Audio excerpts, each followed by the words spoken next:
Hello बच्चों, let's see the question. The question says, which of the following sentences are statement?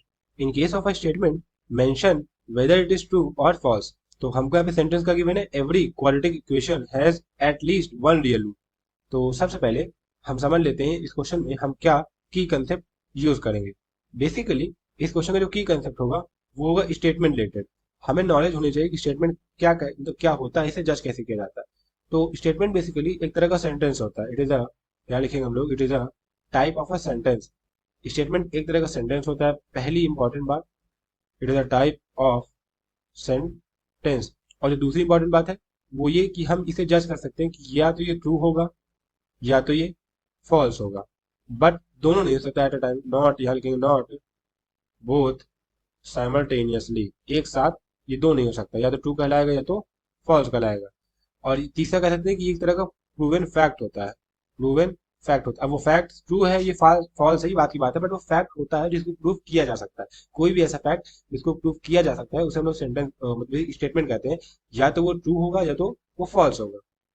अब अगर हम लोग यहाँ पे देखें तो यहाँ पे हमें सेंटेंस क्या गिवन है. Basically it is given every, यहाँ लिखेंगे एवरी क्वाड्रेटिक इक्वेशन. यहाँ लिखेंगे every quadratic equation has at least one real root. One real root. अब अगर हम देखें तो ये जो हमारा सेंटेंस बोला बेसिकली हमसे, अगर हम एग्जांपल ले तो रियल रूट के लिए क्या होना चाहिए, क्वाड्रेटिक इक्वेशन को एक्स एक्सिस में कट करना चाहिए. बट ऐसे भी क्वाड्रेटिक इक्वेशन होती है जो कि टच नहीं करती, लाइक दिस.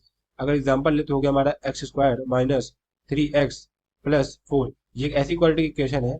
डी तो हमारा क्या आता है, b square minus 4ac. B square क्या हो गया हमारा 9 हो गया माइनस 4. ए क्या है हमारा 1, सी क्या है 3. तो कितना आएगा, निगेटिव आ रहा है. मतलब हमारा अगर निगेटिव है मतलब एक्स एक्सिस को भी टच नहीं कर रहा, मतलब इसकी कोई भी रियल रूट नहीं है. मतलब जो हमारा ये क्वेश्चन में हमसे बोला गया सेंटेंस है ये एक तरीके का फैक्ट है जिसको प्रूव किया जा सकता है, बट ये एक फॉल्स फैक्ट है. तो यहाँ से हम लोग लिखेंगे लिखेंगे since since given sentence given sentence is a false fact. ये गलत फैक्ट दिया हमको, बट फैक्ट है. इस बात में ध्यान रखो, वो फैक्ट होना चाहिए तभी सेंटेंस कहलाएगा. वो फैक्ट सही है या गलत है वो दूसरी चीज हो जाती है, बट वो फैक्ट होना चाहिए. Since given sentence is a false fact, याद रखेंगे therefore it is a statement. Therefore it is a statement. It is a state. क्योंकि देखिए हमने यहाँ समझा कि स्टेटमेंट किसे कहते हैं, इसको हम लोग जज कर पाए या तो वो ट्रू है या फॉल्स है. यहाँ पे हम जज कर पा रहे हैं कि फॉल्स है.